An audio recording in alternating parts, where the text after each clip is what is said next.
आपसे अभी ये क्वेश्चन करूँ कि क्या आपको पता है कि इन्वेस्टमेंट और ट्रेडर्स में कुछ डिफरेंस होता है, तो बहुत सारे लोग बोलेंगे कि हाँ हम जानते हैं। बट अगर मैं आपसे नेक्स्ट क्वेश्चन ये करूँ कि क्या आपको एक्जैक्टली वो डिफरेंस पता है, तो बहुत ही कम लोग हैं जो इसका आंसर प्रॉपर दे पाएंगे।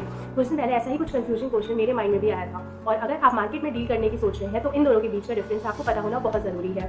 Hello everyone, my name is Aanchal, और आज के इस वीडियो में हम जानेंगे कि इन्वेस्टर और ट्रेडर में एक्जैक्टली क्या डिफरेंस होता है, यानी कि उनकी डेफिनेशन। उसके बाद वो इंडिकेटर्स जिनके बेस पर हम एज अ इन्वेस्टर और एज अ ट्रेडर डिसीजन लेते हैं। थर्ड आता है कि एज अ इन्वेस्टर और एज अ ट्रेडर हमारे गोल्स क्या होने चाहिए। उसके बाद फोर्थ नंबर पर आता है कि दोनों ही केस में रिस्क लेवल क्या होता है। फिफ्थ नंबर पर आता है कि हमें स्क्रीन टाइम कितना देना पड़ेगा अगर हम ट्रेडर या इन्वेस्टर के किसी भी एक तरीके से इन्वेस्टमेंट या ट्रेडिंग करते हैं। उसके बाद 6 पॉइंट आता है कि अगर हमें इसके बीच में कोई कंफ्यूजन है उसको क्लियर करना हो तो वो कैसे क्लियर होगा। और उसके बाद 7 पॉइंट में हम कंफ्यूजन निकालना में जाएंगे। इन 7 पॉइंट को मैं इस वीडियो में प्रॉपर तरीके से आपको समझाने की कोशिश करूँगी, तो इस वीडियो को प्लीज एंड तक देखिएगा। तो सबसे नंबर 1 पॉइंट पर आते हैं, यानी कि इन्वेस्टर और ट्रेडर कौन होते हैं। इन्वेस्टर्स होते हैं जो लॉन्ग टर्म के लिए, यानी कि उनका मिनिमम टर्म जो होता है वो इन्वेस्टमेंट का 1 ईयर होता है, और इससे कम टर्म के लिए वो इन्वेस्टमेंट नहीं करते हैं। और जो ट्रेडर्स होते हैं वो या तो पर डे के हिसाब से या फिर क्वार्टरली, मंथली, ईयरली किसी के बेस पर भी ट्रेडिंग कर सकते हैं। यानी कि जो ट्रेडर्स होते हैं वो बहुत ही शॉर्ट टर्म पीरियड के लिए ही ट्रेडिंग करते हैं, उनको बहुत जल्दी प्रॉफिट अर्न करना होता है। उसके बाद में आता है कि वो कौन से इंडिकेटर्स होते हैं जिनके बेस पर हम as a investors and as a trader decision लेते हैं। तो फर्स्ट ऑफ ऑल इन्वेस्टर के बारे में बात करते हैं। मान लीजिए कि आप इन्वेस्टर हैं, तो अब आप जब किसी कंपनी में इन्वेस्टमेंट करने की सोचेंगे तो आपको 2 चीज़ें बहुत इंपॉर्टेंट है ये देखना। सबसे पहले कि उस कंपनी का इकोनॉमी से क्या रिलेशन है, और इकोनॉमी में जब क्या चेंज आएगा तो वो कंपनी उस पर कैसे रिएक्ट करेगी। अब इकोनॉमी में बहुत सारे चेंजेस आते हैं, कुछ चेंजेस ऐसे होते हैं जो हमें आज ही इफेक्ट कर रहे हैं और उनका बहुत लॉन्ग टर्म इफेक्ट नहीं होता है, बट कुछ इफेक्ट ऐसे होते हैं जो लॉन्ग टर्म भी इफेक्ट करते हैं। तो इसलिए आपको ये देखना चाहिए कि कंपनी उस पर कैसे रिएक्ट करेगी अगर इकोनॉमी में कुछ भी बहुत बड़ा चेंज आता है या कुछ भी छोटा चेंज आता है। लेकिन एज ए इन्वेस्टर आपको बड़े चेंज के बारे में ज़्यादा सोचना चाहिए। उसके बाद में दूसरी चीज़ जो आपको सबसे देखनी चाहिए, फंडामेंटल्स क्या है उस कंपनी की। यानी कि अगर आपको लंबे समय के लिए देखना है तो आप एक एग्जाम्पल के थ्रू समझिए कि जब हम किसी घर को बनाते हैं, और ऑब्वियसली घर बहुत लंबे समय के लिए ही बनाया जाता है, तो उसकी नींव हमें बहुत मजबूत बनानी चाहिए ताकि वो लंबे समय तक चल सके। तो इसीलिए अगर आप किसी कंपनी में इन्वेस्टमेंट करने की सोच रहे हैं तो उस कंपनी के जो फंडामेंटल्स हैं वो बहुत स्ट्रॉन्ग होने चाहिए ताकि वो लंबे समय तक चल सके, क्योंकि अगर वो लंबे समय तक नहीं चल सकती है तो उसमें इन्वेस्टमेंट करने का कोई फायदा नहीं है। तो एज ए इन्वेस्टर्स आपको इन 2 चीज़ों का बहुत ध्यान रखना चाहिए। उसके बाद आते हैं ट्रेडर्स में आपको बहुत जल्दी ही प्रॉफिट अर्न करना होता है, तो इसलिए आपको ये देखना चाहिए कि अभी करेंटली कंपनी किस तरीके से रिएक्ट कर रही है इकोनॉमी को, यानी वो लॉन्ग टर्म में क्या करने वाली है। इससे ज़्यादा ध्यान आपको ये देना चाहिए कि अभी वो करंट में किस पोजीशन पर है, यानी कि आपको मनी मैनेजमेंट करना है और टाइम की वैल्यू को समझते हुए टेक्निकल इंडिकेटर्स को देखना है। अभी करेंटली किस बेस पर वो कंपनी काम कर रही है और किस तरीके से वो रिएक्ट कर रही है अभी करंट में, क्योंकि आपको लंबे समय के लिए पैसा उसमें लगाना नहीं है, तो वो लंबे समय तक क्या करने वाली है, इससे ज़्यादा मतलब आपको इस बात से है कि वो अभी रिसेंटली क्या कर रही है। ये होती है एक अप्रोच माइंड में जब हम एज ए इन्वेस्टर और एज अ ट्रेडर काम करने की सोचते हैं। उसके बाद 30 चीज़ आती है गोल, कि हमारे गोल क्या होने चाहिए। तो आपको मैं ये बता देती हूँ कि एज ए इन्वेस्टर हमारे माइंड में कौन से गोल होते हैं और एज अ ट्रेडर हमारे माइंड में कौन से गोल होते हैं। तो आपको इससे ये पता चल जाएगा कि आप इन्वेस्टर की कैटेगरी में आते हैं या आप ट्रेडर की कैटेगरी में आते हैं। इन्वेस्टर्स को होता है कि अपना वेल्थ मैक्सिमाइजेशन करना है, उन्हें वो लॉन्ग टर्म में कोई भी जल्दी नहीं है, वो आराम से काम करना चाहते हैं और बहुत ज़्यादा किसी भी चीज़ पर ऐसा प्रेशर नहीं डालते हैं कि मुझे बहुत जल्दी प्रॉफिट चाहिए, ऐसा उनमें कुछ भी नहीं होता है। और ट्रेडर्स वो लोग होते हैं जिनको आज ही अपने मनी में इंक्रीमेंट चाहिए, उनको आज ही प्रॉफिट अर्न करना है, आज ही उसको रिकॉर्ड करना है, यानी कि उनको प्रॉफिट देखना है कि एक्जैक्टली मनी में कितना इंक्रीमेंट हुआ है आज की डेट में, और अगर वो मंथली करते हैं तो मंथली के बेस पर, क्योंकि इन्वेस्टर्स डेली पर्पस से कितना इंक्रीमेंट हुआ है इसे बस एक फॉर्मली चेक करता है। उसे इस बात से कोई मतलब नहीं होता कि हो सकता है कि आज उसे लॉस हो रहा हो, बट उसकी मेन अप्रोच ये है कि 1 साल के अंदर कितना प्रॉफिट होने वाला है, इस पर उसका ज़्यादा ध्यान होता है। बल्कि ट्रेडर पर ये ध्यान ज़्यादा होता है कि वो एक दिन में कितना प्रॉफिट कमा रहा है और अपने मनी में कितनी वैल्यू ऐड कर रहा है, ये गोल होते हैं। तो इससे अब आप ये सोचिएगा कि आप इन्वेस्टर की कैटेगरी में आते हैं या ट्रेडर की कैटेगरी में आते हैं, क्योंकि आपके माइंड के थॉट्स ही ये डिसाइड करते हैं कि आपको मार्केट में किस तरीके से डील करना चाहिए।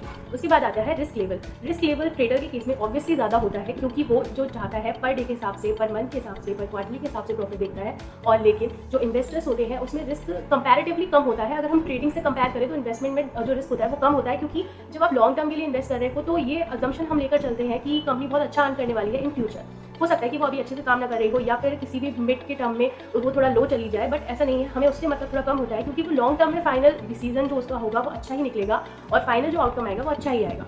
तो इसलिए कंपैरेटिवली देखा जाए तो रिस्क कम होती है, बट मैं ये नहीं कहूँगी कि इन्वेस्टमेंट में रिस्क बिल्कुल ही नहीं होती है, ट्रेडिंग के कंपैरिजन में कम होती है।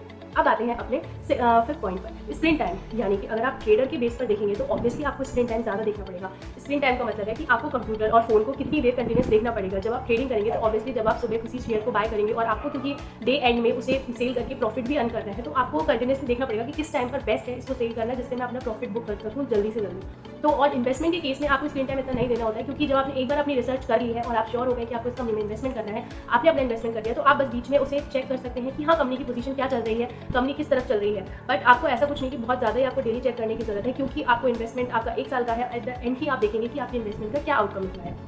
उसके बाद आता है कि 6 पॉइंट में कन्फ्यूजन क्या होते हैं। एक्चुअली बहुत सारे लोगों को ये कन्फ्यूजन होता है कि जब वो इन्वेस्टर की, मान लीजिए आप इन्वेस्टर की तरह आपने डील किया है मार्केट में और आपने इन्वेस्ट किया है लंबे समय के लिए, बट कभी कभी क्या हो जाता है कि मान लीजिए आपने जैसे ही इन्वेस्टमेंट किया 1 महीने के अंदर कंपनी के शेयर की वैल्यू एकदम से नीचे चली गई, आपके इन्वेस्टमेंट जो आपने किया था उसकी वैल्यू बहुत कम हो गई, यानी वो उतनी भी नहीं रही जितना आपने इन्वेस्ट किया था। तो अब बहुत सारे लोगों को डर लगने लग जाता है और अब इस डर की वजह से वो क्या करते हैं कि ट्रेडिंग में शिफ्ट कर जाते हैं। वो सोचते हैं कि हम एक ही दिन में लगाएंगे पैसा और एक दिन में ही उससे पैसा अपना डबल कर लेंगे या बढ़ा लेंगे उसे, बट ऐसा करना बहुत ही रिस्की हो सकता है। तो आप अपनी अप्रोच के बेस पर ही चलिए कि आपका माइंडसेट कैसा है, आप कैसे डील कर सकते हैं। किसी को ये मत देखिए कि इन्वेस्टमेंट किया है 1 महीने बाद इन्वेस्टमेंट की वैल्यू कम हो गई है तो आपको लॉस होने वाला है, ऐसा नहीं है। अभी भी 11 महीने बचे हुए हैं और 11 महीने में कंपनी किस तरीके से राइज भी कर सकती है और फॉल भी कर सकती है। तो इसको देखकर ये कोई कंफ्यूजन क्रिएट मत कीजिए कि अगर आप इन्वेस्टमेंट की तरह आपने स्टार्ट किया था तो उसे इन्वेस्टमेंट ही रहने दीजिए, उसे ट्रेडिंग में शिफ्ट मत कीजिए और आप इन्वेस्टर ही रहिए। ट्रेडर बनने की कोशिश किसी के कंपैरिजन में रहकर मत कीजिए, क्योंकि इन दोनों की कैरेक्टरिस्टिक्स अलग अलग है और हो सकता है कि आपका माइंडसेट इस तरीके का ना हो कि आप एज अ ट्रेडर काम कर सकें। और सेम कंफ्यूजन कभी कभी ट्रेडर्स में भी होता है कि जब आपको स्क्रीन टाइम बहुत ज़्यादा देना पड़ता है और आपको कंटिन्यूसली फोकस रखना पड़ता है तो